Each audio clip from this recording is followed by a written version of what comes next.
네, 시청자 여러분 안녕하십니까? 2월 6일 화요일입니다. 사실 투자자들은 오늘 안녕 못한 날입니다. 날씨 추운 게 문제가 안 되고요. 시장의 변동성이 워낙 커졌기 때문인데요. 어제 코스닥이 무려 4.59%가 하락을 했습니다. 요즘에 또 레버리지 투자하시는 분 같은 경우는 10% 하락을 경험한 급락세였는데요. 미국 증시로 돌아가면서 좀 낙폭을 줄여줄 수 있을까 기대를 했지만 역시나 다우지수가 4.6%, 우리 코스닥과 같은 비율로 떨어지면서 이런 그 하락폭을 우리가 언제 봤었던 것을 기억을 되살려야 할 정도의 하락폭이 나타났는데요.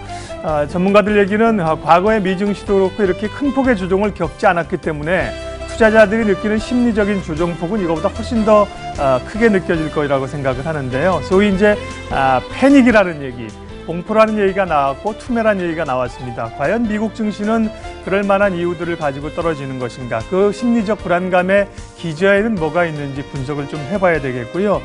어쨌든 간에 이제 급락에 따른 바닥 확인 또 올라오기까지는 시간이 좀 필요한 국면이라는 생각을 가지고 2월을 대응해야 될 것 같습니다. 국내 증시에서는 좀 특이한 것은 어제도 그제도 밀릴 때 외국인은 많이 팔았지만 사실 기관은 안 팔았는데요. 안 팔았다기보다는 이제 기관들이 좀 나서줘야 될 때가 아닌가 싶습니다. 기관 움직임도 보도록 하겠습니다. 국내 증시 말씀드렸고요. 야간 선물은 1%, 나름 국내외 증시 하락폭에 비한다면 낙폭이 크지 않은 상태로 진행이 됐고 다우지수는 4.6% 하락했습니다. 이제 25,000 밑으로 내려왔고요. 나스닥도 3.78%가 밀렸습니다. 만만치 않은 오늘 시장 또 어떻게 분석하고 대응해야 될지 출발 마케론 1부 지금부터 시작하겠습니다.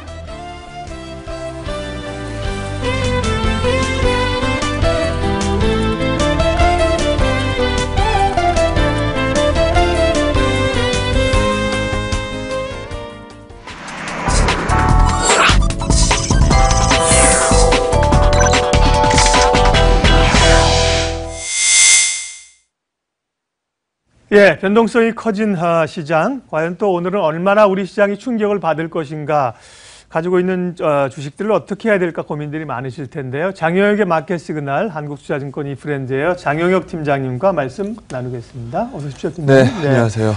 자, 다우지수가 이렇게 큰 폭으로 떨어지는 걸 언제 봤나 싶을 정도로. 저도 일어나서 봤는데 깜짝 놀랐어요. 그러게요. 낙폭이 컸습니다. 이제 미국 투자자들도 심리적으로 부담감을 상당히 많이 가지고 있다는 얘기일 텐데 어제 글로벌 상황 아침에 보셨을 텐데 잠깐 코멘트 할까요? 제가 들어오기 전에 그 차트를 이제 캡처를 뜰 수 있었으면 참 좋았을 텐데 혹시 방송에서도 미채권 10년물 수익률 이 실시간으로 나오는지 모르겠어요. 한번 찾아봐 주세요. 채권 수익률 동향 미국. 어제 장중에 미채권 10년물이 2.88% 후반까지 갔어요. 2.88, 2.88까지 나왔다가 지금 저 들어오기 전에 보니까 2.7% 간당간당까지 와 있거든요. 그러니까 차트로 봤을 때는 굉장히 높게 출발해서 긴 음봉을 꽂았던 이 채권 수익률 구간을 보여줬었던 게 어제 미증시입니다. 좀 이 막판까지도 미증시가 좀 약했기 때문에 금리 움직임 가지고 100% 설명하기는 좀 어렵다라고 보여지고요. 원래 주식시장이라는 게 상당 부분 수급에 의존할 수밖에 없기 때문에 아마 미증시도 말미 쪽까지 매도세가 좀 쏠렸던 케이스라고 보시면 될 것 같고 아마 그런 부분들이 핑계를 찾아야 되다 보니까 미 채권 10년물 수익률, 미 금리단의 움직임, 4번의 금리 인상 가능성, 이런 부분들에 시장이 좀 주목을 했었던 것으로 보여집니다. 하지만 전일 미증시 보신 분들 아시겠습니다만 원자재, 주식 할 거 없이 그냥 싹 다 밀렸거든요. 그래서 그냥 어제 위험 선호도가 크게 좀 조정을 받은 국면이다라고 보시면 될 것 같고요. 그러면 여기서 물러설 거냐라는 부분을 의사결정하기 위해서는 딱 하나의 지표가 필요합니다. 달러가 보셔야 돼요. 이제까지 금리가 올라가는 부분을 나름 방어막을 쳐줄 수 있었던 건 미 달러가 강세로 가지 않고 약세로 계속 쏠려 있었기 때문입니다. 미 달러가 약세에 있었다는 얘기는 이제 급하게 이머징에 나가 있는 돈들을 빨아들이지 않아도 되는 상황이었다라는 점을 의미하기도 하는데요. 최근에도 2018 기현상 중에 하나가 미 금리단은 계속해서 뛰는데 미 달러는 계속해서 빠졌다라는 점이 굉장히 기현상입니다. 그래서 이 부분이 어긋난다라고 하면 그때는 시장이 좀 위험할 수 있습니다. 하지만 어제도 미 금리단의 움직임에 비해서는 미 달러는 얌전한 편이었고요. 요즘 좀 주목해서 이제 보시는 이 대목이 이제 원달러일 텐데, 과거 방송에서도 제가 1,050원 밑으로 형성되기 어렵습니다라는 분 말씀 많이 드렸고, 올라봐야 1,090원, 1,100원 레벨 갈 겁니다라고 말씀을 드렸는데, NDF 종가로 계산해 보니까 1,094원 70전, 지금 거의 뭐 1,090원 중반단 와 있는 상황입니다.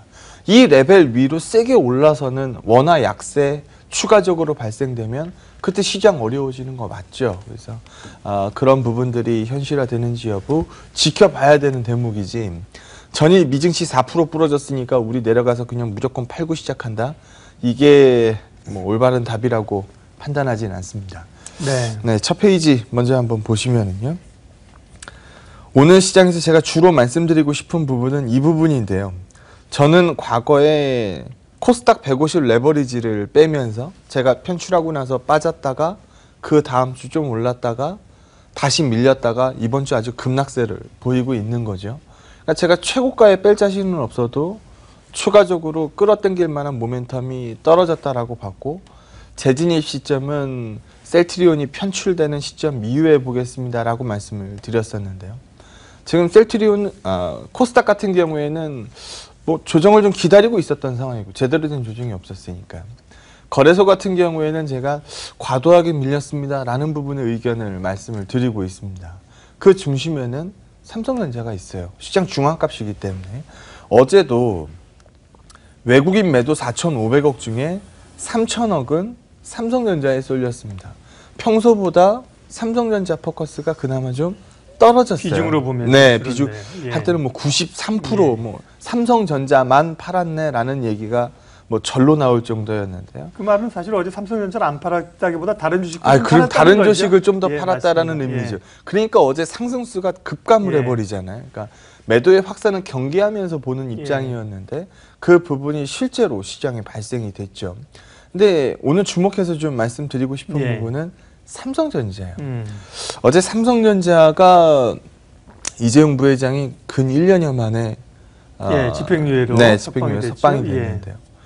삼성가 입장에서 봤을 때는 이건 분명한 호재입니다. 왜냐하면 헤드가 돌아왔고 의사결정에 굵직한 부분들을 뭐 해낼 수 있고, 뭐 이제까지 공석이었기 때문에 못했었던 부분들을 소화할 수 있는 대목이기 때문에 이건 분명히 호재거든요. 근데 어제 저도 그 부분에 주목을 굉장히 많이 해서 봤는데, 장 말미쯤에 이제 석방이 발표가 됐으니까 이 석방 발표 이후에 이제 차곡차곡 호가를 좀 쌓기 시작을 하는데, 전자가요? 예, 삼성전자가. 물산은 이제 장중에 좀 반응을 보였고, 네, 삼성전자 기준으로 봤는데 여기다가 계속 물건이 쏟아지는 거예요. 그러니까 기관들 물건이라고 보이진 않았고, 기관들은 어제 삼성전자 매수값이 실렸으니까 이게 계속해서 쌓일만 하면은 때리고 쌓일만 하면 때리고, 이 반복되는 호가가 계속되는 걸 보면서 여기에도 매도물이 쏠리면 안 되는데 라는 생각을 굉장히 많이 했습니다. 그러니까 지금 시장에 매도 확산이 나온 상태이기 때문에 시장이 굉장히 취약하거든요. 그러니까 여기서 삼성전자라도 버티면 지수의 하락 탄성이 좀 줄 텐데, 뭐 주주환원에 굉장히 큰 이슈도 있었고, 어제 이재용 부회장의 석방 이슈도 있었고, 분명 호재는 많은데 이게 매도물을 잠재우지 못한다라고 하면 매는 장사 없다고 좀 우려되는 그림이 만들어지기 마련이죠. 그래서 아마 오늘 시장에서도 그런 부분 대목으로 좀 보셔야 될 것 같고요. 어제 미증시가 원체 약했기 때문에 오늘 뭐 아침 시가 약하게 출발하는 거야 뭐 기정사실입니다만, 충분히 낮게 출발한 자리에서 추가적인 음봉을 뽑는 것과 양봉을 만들어내는 것은 천지차이입니다. 어제 삼성전자가 시가 뽑고 나서 양봉을 만들었던 것처럼 그런 식의 봉 움직임이 오늘 시장에 나와야 된다라는 거고, 여기 보는 것처럼 삼성전자의 최근 호재가 굉장히 많았음에도 불구하고 계속해서 수급 주체가 매도 대응을 한다는 것은 가장 큰 경계 요인이 될 겁니다. 그래서 지금 삼성전자 이제 개별 입장에서 봤을 때는 가장 큰 악재는 사실 이거예요. 2분기까지 삼성 디스플레이에서 어닝이 한 분기당 1조 빠진다.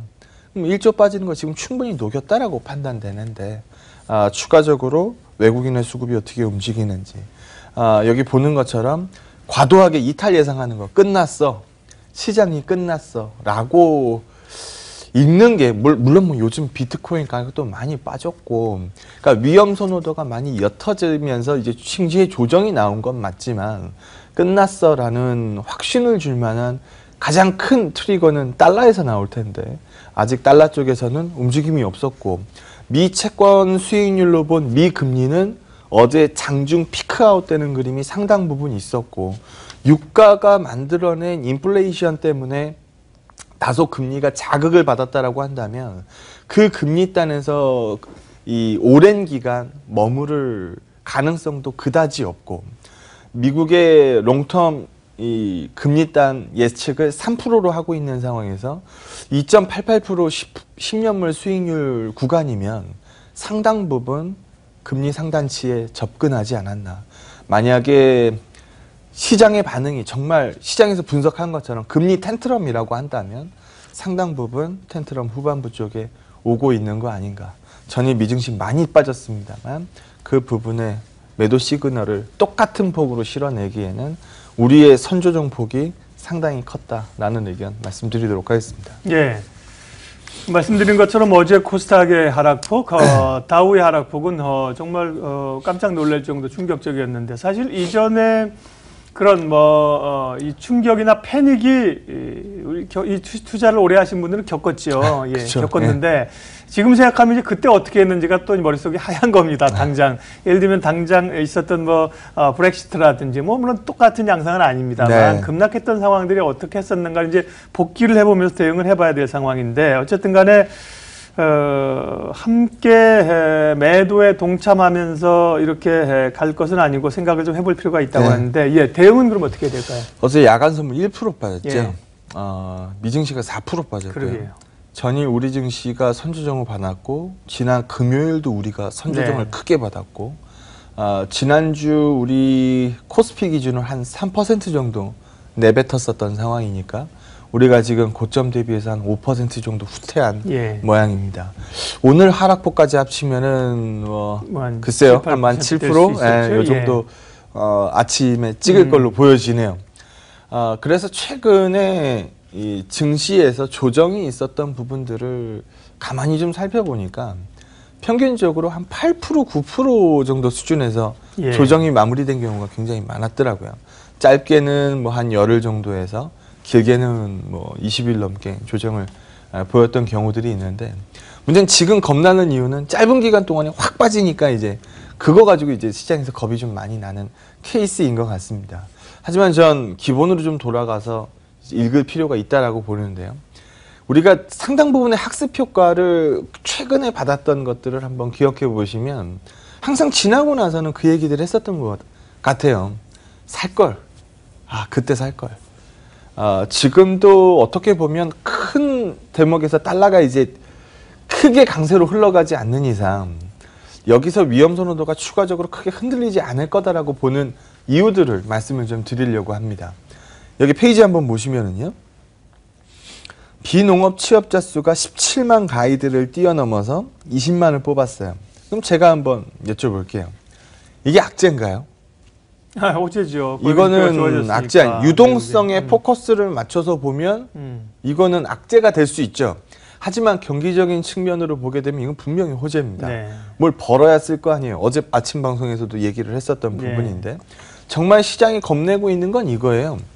유로존의 테이퍼링과 BOJ의 테이퍼링이 현실화되고 그렇게 되면 지금 미 연준은 이미 출구 전략을 쓰고 있는 상황인데 그러면 말 그대로 정말 이 글로벌 유동성이 찌그러지는 모습에 대해서 우려하고 있는 거거든요.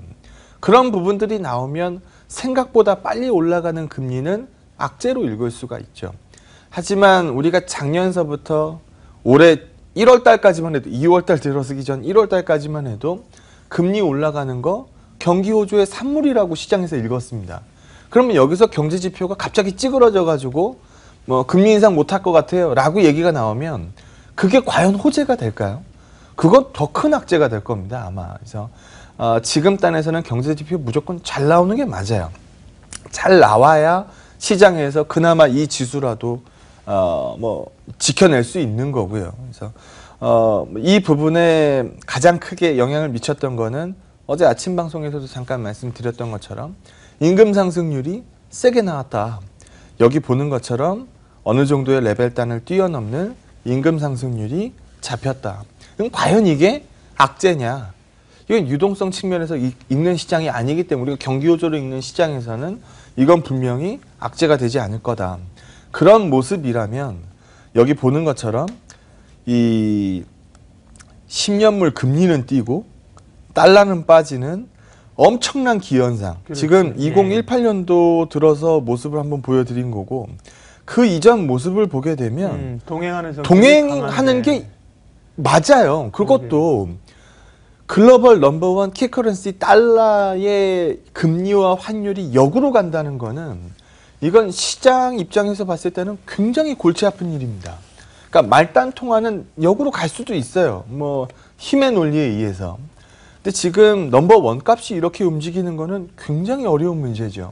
그래서 이게 오래 가기 어렵다라는 점을 주목해서 말씀드리고 싶은 거예요. 그래서 미 달러 이 금리단이 지금의 인플레이션 자극이 상당 부분 유가나 상품가나 이런 쪽에서 온 거라고 한다면 계속해서 이 유가가 자극받을 이 구간으로 보고 있지 않기 때문에 뭐 기대치가 좀 떨어질 수 있다.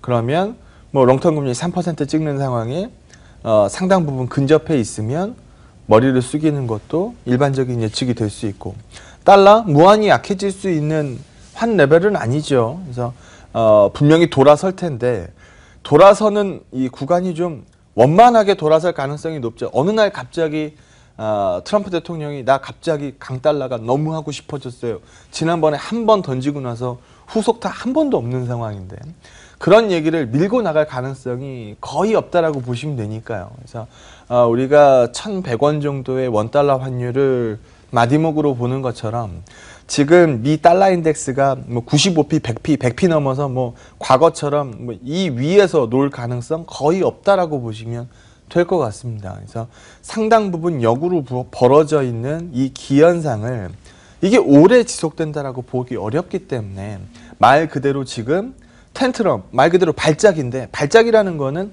평소에 괜찮아요. 말짱해요. 그러다가 어느 날 한번 이제 뒤집어지는 거거든요. 그래서 이 말 그대로 이 금리의 텐트럼이 상당 부분 진전될 기미도 예상할 수 있다. 그렇게 되면 우리가 지금 빠지고 있는 국면에서 갑자기 떨어지는 칼날에 손 집어넣고 손 다치고 뭐 피 흘릴 필요는 없는 거잖아요. 그래서 외국인 수급이 방향을 결정하니까 더 주고 사도 좋으니까 돌아올 때 사라라는 의견을 말씀드리고 있는 것처럼 여기 보시는 것처럼 지금 신흥국 레벨이 선진국 대비해서 비싸지 않아요. 그럼 다소 비쌌다라고 평가하는 미증시가 소위 조정이라는 걸 받았어요. 지난 금요일 그리고 어제. 그럼 이것도 과도한 밸류에이션을 뱉어낸 거기 때문에 신흥 증시를 똑같은 폭으로 빠져라라고 읽을 수도 없는 거고 아직 뭐 신흥국 통화단들이 뚝뚝 부러지는 모습이 안 나왔죠. 왜냐하면 달러가 크게 반등을 보이지 않았기 때문에. 그래서 이런 그림 하에서는 아직까지 방향성 논리에 대해서 뭐 다 팔고 떠나십시오라는 의견보다는 외국인들이 수급 방향성을 다시 결정할 때 그때 돌아오시죠 라는 의견이 어울린다라고 보고 있고 최근 데이터만 봤더니 항상 2월 달까지는 좀 약했네요. 거래소가 1월 달은 코스닥이 굉장히 좋았고 작년에는 코스닥 효과가 없었고 올해는 1월 달 코스닥 효과가 굉장히 강했고 2월 달까지는 좀 약했습니다만 그 이후 시장이 좀 강세를 보이는 경향이 강했습니다. 그래서 올해도 비슷한 그림으로 보고 있고 어제 미증시 4% 부러진 마당에 우리가 나와서 뭐 오늘 다 팔고 떠나십시오라는 얘기 해봐야 이거 얼마나들 와 닿으시겠습니까? 그래서 같은 폭으로 녹일 수 있는 하락 아니다라는 의견이 제 의견이고 최근 우리가 상당 부분 선 조정 받았던 부분 충분했다. 어차피 코스닥은 기다리고 있었던 조정이고 거래소 쪽 충분히 뭐 하락폭 반영했다라는 의견 쪽으로 말씀드리도록 하겠습니다. 예, 다들 놀란 가슴을 가지고 시작하는 오늘 아침인데요. 생각해 봐야 될 점들, 지나고 나서 우리가 이 국면을 어떻게 해석할 것인가, 그 부분 좀 생각해 보면 좋겠습니다. 예. 자, 그럼 마무리 한번 정리할까요, 팀장님? 오늘 시장에서 가장 주목해서 네. 봐야 되는 종목은 삼성전자입니다. 삼성전자. 예. 네. 제가 요즘 삼성전자의 이목을 자꾸 집중시키는 이유는 시장이 분명히 취약해졌거든요. 여러분들 투자 심리만 보면 알아요. 그러니까 얼마 전까지만 해도, 뭐 작년까지만 해도 빠지면 무슨 생각하셨어요? 받아야지, 이 강한 시장에. 네. 라는 생각하셨겠죠. 요즘은 어때요? 못 받잖아요. 이게 빠지는 걸 보면서도 손가락이 언뜻 나가지 않거든요. 이게 왜 그러냐 하면 시장에 대해서 그만큼 심리가 취약해졌다라는 겁니다. 심리가 취약해지면 분명히 거래대금이 줍니다. 거래대금이 줄어들면서 시장의 매기가 분산되게 돼 있어요. 그럼 매기가 분산되게 되면 집중된 매기로 끌어올리는 힘들이 점점 빠진다는 얘기고 하락이 확산을 보일 가능성이 굉장히 높아지게 됩니다. 이렇게 되면 말 그대로 지수가 녹습니다. 녹아내려요. 그러면 녹아내리는 지수를 가장 효과적으로 막을 수 있는 방법이 하나가 있습니다. 최상단이 지켜주는 거죠. 그렇게 하면은 지수 낙폭이 상당 부분 제한되거든요. 그래서 삼성전자가 같이 녹을 때는 시장이 뭐 40p 우습게 빠집니다. 근데 삼성전자가 지켜낼 때는 40p, 40p 그렇게 녹아내리지 않거든요. 그래서 그런 부분들을 만들 수 있는 시장이 되는지 지켜봐야 될 것 같습니다. 그래서 최근에 발표된 삼성전자의 호재성 내용들이 굉장히 많았었기 때문에 그 부분이 이 그림을 만들어내는지, 아마 오늘 시장에서 이게 없다라고 한다면 시장이 굉장히 골치 아플 테니까 오늘은 시장에서 이 부분 주목해서 보도록 하겠습니다. 예, 장효에게 마켓 시그널이었습니다. 물론 우호적인 건 아닙니다. 시장 자체가 오늘 충격을 받을 텐데 그 충격 가운데 어떻게 해석하며 뭘 보며 대응할 것이며, 지금 적어도 한 1개월 정도가 지금 지난 시점에서 지금 2월 초를 돌아봤을 때를 어떻게 삼아야 될 것인가, 기회인가 아니면 비중 축소의 단계였는가, 조금 더 길게 생각하시면 호흡이 조금 길어지지 않을까 생각됩니다. 한국투자증권 이프랜드의 장영혁 팀장님 함께했습니다. 고맙습니다. 네, 고맙습니다.